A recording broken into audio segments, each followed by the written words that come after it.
કઠપૂતળી જેટલું નતા એટલું કામ કરવાવાળો જિલ્લાના ટીમની એની જવાબદારી છે કે મને મોકલવું છે કે આ સીટ નામની છે, આ જિલ્લા ટીમ છે કે આ વિસ્તારમાં નંબરો ત્યાં મને મોકલવું જોઈએ. 9 વાગે ઉઠે એ રાક્ષસી વૃત્તિનો માણસ છે. મેં આ વાત ઘણી જગ્યાએ કહ્યું. આમાં બે રાક્ષસો મેં કીધું તે કરો મેં તમારી તો સ્માર્ટ કામ કેવું મને લાગે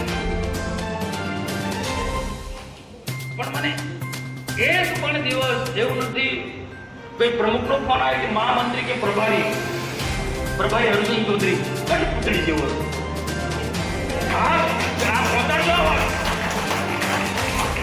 અર્જુન ચૌધરી એટલે કઠપૂતળી જેટલું નતા એટલું કામ કરવાવાળો જિલ્લાના ટીમની એની જવાબદારી છે કે મને મોકલવું છે કે આ સીટ નામની છે, આ જિલ્લા ટીમ છે કે આ વિસ્તાર નંબરો ત્યાં મને મોકલવું જોઈએ. આ બધા ઘણા બધા અને ઉમેદવારો આપી દે તો વાંધો ને ભાજપ ને જીતવા માટે કોઈ નીકળ્યો છે, જિલ્લા પ્રમુખ નીકળ્યા છે કોઈ દિવસ કોઈ મને બતાવે ફોટો કે જિલ્લા પ્રમુખ નીલભાઈ રાવ કોઈ જગ્યાએ જિલ્લા પંચાયતના ઉમેદવારને જીતવા માટે કોઈ સભા કરી છે? એમના 3 મહામંત્રી છે. તમે બહુ સારો શબ્દ વાપર્યો છે.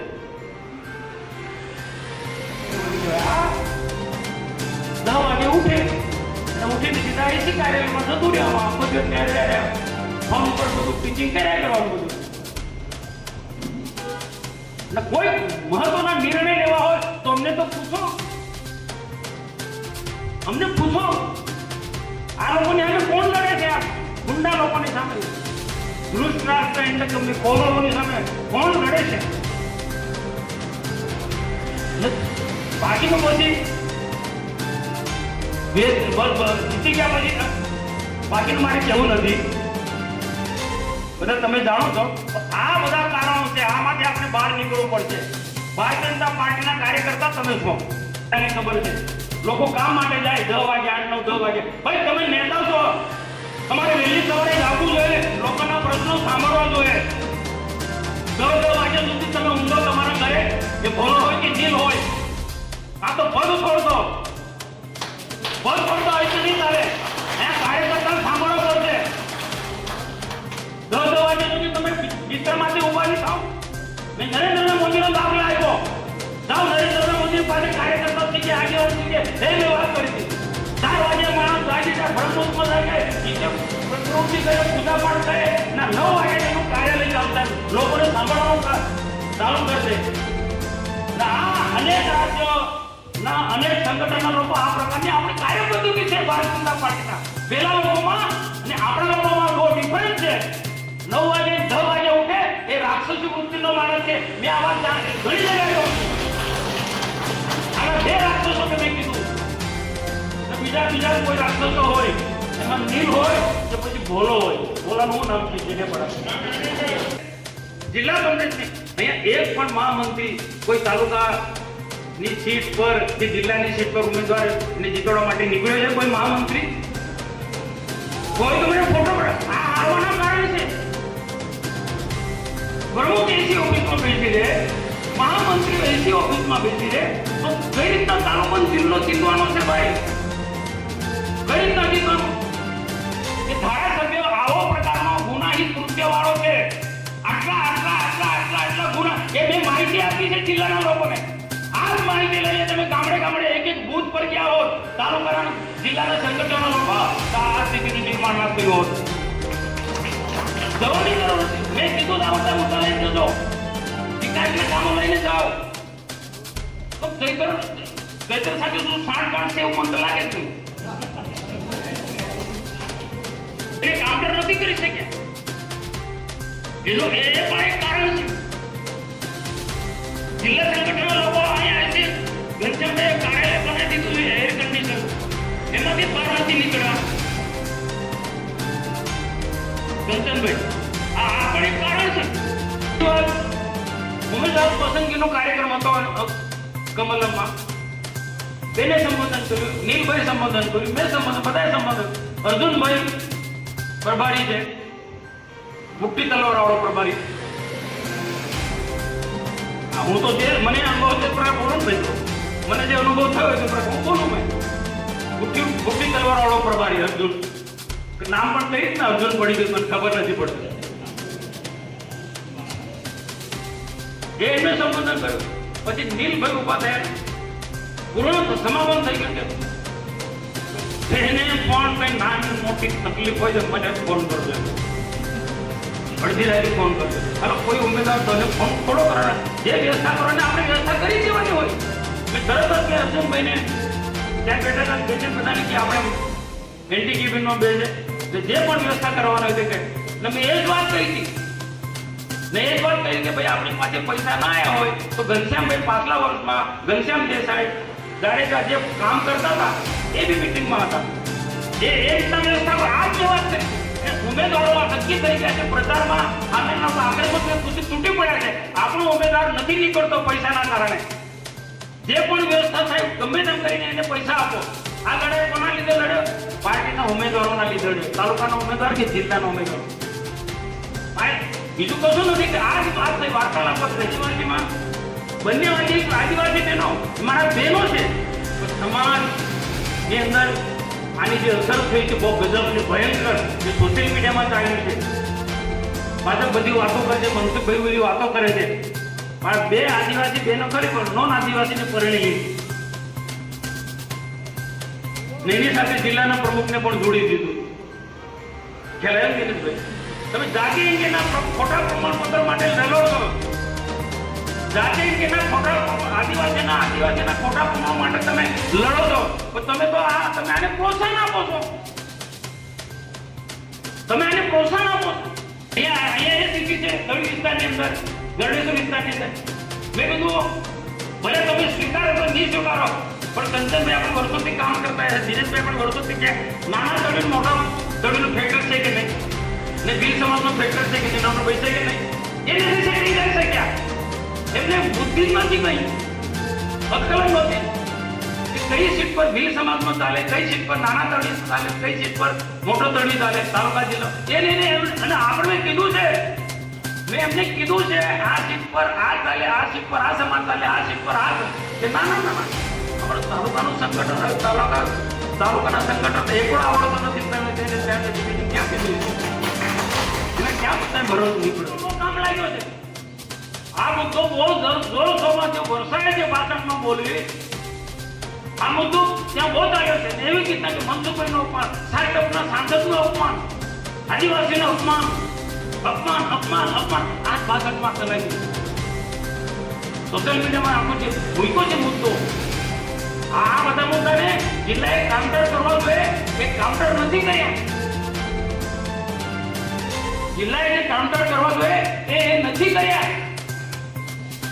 ચૂંટણી પ્રચારની જે વ્યવસ્થા તંત્ર જે રીતના જે ગોઠવવું જોઈએ એ રીતના ગોઠવાઈ નથી. આડે ધડ આ મહામંત્રી ભોલાભાઈ વિદ્યાપાડામાં ઘરની બહાર નથી નીકળ્યા. દિવસે એસી ચાલુ કરે અને ખાય અને બે ચાર પાંચ લોકો સાથે બેસી ને ચૂંટણીનું કામ દે કે આ રીતના ચૂંટણી જીતાય. ભાઈ મારે તો સારો સંબંધમાં આ તો કેવું પડે ને. આપણે આરોપમાં રહે, નામના ભરોસે રહે તો શું થાય? શું થાય? આમના ભરોસે રહે, નીલેન્ડ કંપનીના ભરોસે રહે તો શું થાય? વિધાનસભામાં જાય તો એમના ભરોસે નથી રહેવાનું. આપણે ભારતીય જનતા પાર્ટીના વિચારધારાના વડેલા કાર્યકર્તા છે. 2 વર્ષ સુધી એવી મહેનત કરો જે પહેલા પાછલા 20-25 વર્ષમાં આપણે જે મહેનત કરતા હતા ને ઋષિભાઈ, તમે વડીલો છો, દિનેશભાઈ તમે નીકળી પડો, કોઈ કે નાખો, અશોકભાઈ તમે કોઈ કે નાખે, પ્રકાશભાઈ કે નાખે નીકળી પડો. એવું નથી કે આપણી પાસે કોઈ ટીમ નથી. એટલે એમને મેસેજ આપો કે તમે કામ કરવામાં સક્ષમ ના હોય તો નીકળી જાઓ. અમારી પાસે બહુ જૂના લોકો, અશોકભાઈ જેવા લોકો કામ કરવા સક્ષમ છે. અને પ્રદેશમાં કહીશું અમે ભાઈ આ લોકો નિષ્ફળ ગયેલા લોકો જેને કામ કરવા સક્ષમ મોડે ઉઠે છે 800 વૃત્તિના માણસો. આ તો નવાને ચાન્સ આપ્યો છે. એ નવા લોકો ફેરી ગયા, તાલુકાનો હોય કે જિલ્લાનો, ક્યાં કોને ટિકિટ આપવી, તાલુકામાં જિલ્લામાં એ જ એમને ખબર નથી. એ એમને ખબર નથી. આવા કોલેજ વગરના લોકો ફેરી ગયા છે કે આવું જ પરિણામ આવે ને. આ સૂચના એમને સુધી આપજો. એમને કાં તો પ્રદેશમાં પણ આપણે કેવું પડી દે ભાઈ, જાડેજા બાપુ માજી પ્રમુખો એ લોકોનું કેવું પડે, પ્રકાશભાઈ કેવું પડે એમને કે તમે જો કામ કરવાના સક્ષમ ના હોય તો પદ છોડ દો અને નવા લોકોને ચાન્સ આપો.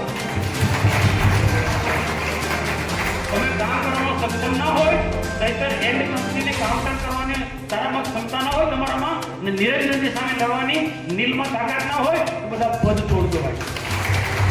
આવનારા દિવસોમાં બંને વિધાનસભા આપણે જીતવી છે. ડેડિયાપાડા વિધાનસભા પણ જીતવી છે અને નાંદોદ વિધાનસભા પણ જીતવી છે. આ લોકોના ભરોસે નથી રહેવાનું. એમનું તાલુકાનું સંગઠન હોય, એમનું શહેરનું સંગઠન હોય, એમનું જિલ્લાનું સંગઠન હોય, એના ભરોસે નહીં રહેવાનું. તો એમના જો ભરોસે રહ્યા તો આજે સ્થિતિ થઈ ને એવી સ્થિતિ થશે. એવી સ્થિતિ થશે. અને એવું નથી ભાઈ કે એમનાથી બધું વહીવટ બધું મારે શબ્દ નથી વાપરો. આપણે પણ ટીમ છે ભારતીય જનતા પાર્ટીમાં.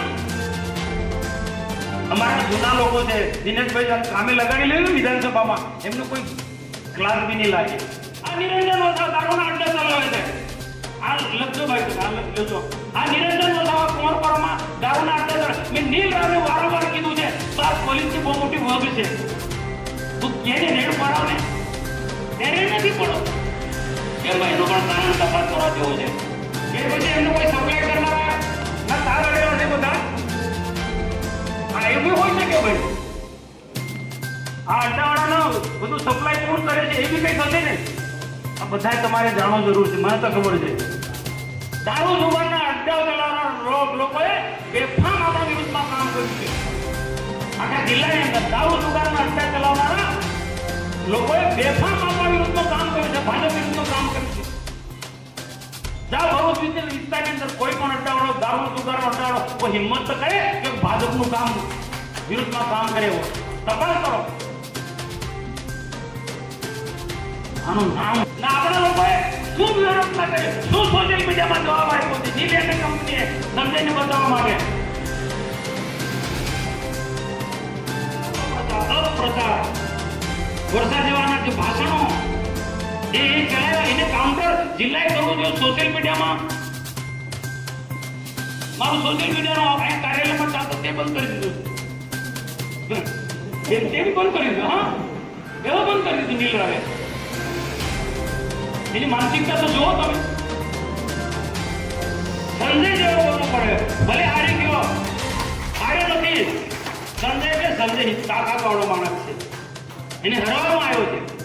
પણ એને આખી અભિમન્યુ જે દશા થઈ એને આખા પેલા પોરો તૂટી પડ્યા. આખા પોરો તૂટી પડ્યા. પેલા પાંડવો કેટલા જોતા રહ્યા, નીલ જેવા પાંડવો જોતા રહ્યા. હવે બોલો એથી ઘરમાંથી નીકળ્યા નથી. એને જીતવા માટે નીકળવું તો બધું ભાઈ સંજયને જીતવા માટે વિધાનસભામાં હારી ગયું. હવે પછી લડે તે ક્યાંક દશા થવાની. કોણ નીકળવાનો તારા માટે? બાપુ હું ખોટું કહું છું? તમે 80 ઘરની અંદર નીકળતા નથી. તમારો સમય આવશે ત્યારે તમને કોણ જીતવા માટે નીકળવાનું છે. આ નીકળવાનો છે સંજય. હું શંકરભાઈને અભિનંદન આપું છું. એટલો લડ્યો છે સંજયની આગળ. અને જે વ્યૂહરચના કરી તમે સોશિયલ મીડિયામાં તમે જુઓ. મારાથી બોલાય આમ તો ઘણા બધા મુદ્દા છે પણ બાકીનો બધા લોકોએ કીધું તમારા સૂચનો તમે કીધા છે બધું ધ્યાનમાં રાખીશું. આ મીટિંગ એમને નીચે પાડવા માટે કે એમને ખોટીના ચિતરવા માટે મીટિંગ નથી. જે સત્ય વાત છે તમને વાકેફ કર્યા છે અને જિલ્લામાં ખોટા લોકો ઘૂસી ગયા છે. જૂઠું બોલી ખોટો અપપ્રચાર કરીને આજે ઘૂસી ગયા છે. એ લોકોને ભવિષ્યમાં આના કરતા વધુ હાવી ના થાય. આવનારી વિધાનસભા 2 વર્ષમાં આજે પણ 2 વર્ષ કેમ કરી નીકળી જશે કોઈ ખબર નથી. તાલુકા પંચાયત ભલે એમનો બન્યો હોય તો બધી જગ્યાએ, જિલ્લા પંચાયત ભલે એમની બની હશે પણ કોઈ ચિંતા કરવાની જરૂર. અમે બેઠા છીએ, અમે બેન બેઠા છીએ. જિલ્લાની મિટિંગમાં પહોંચી વળીશું.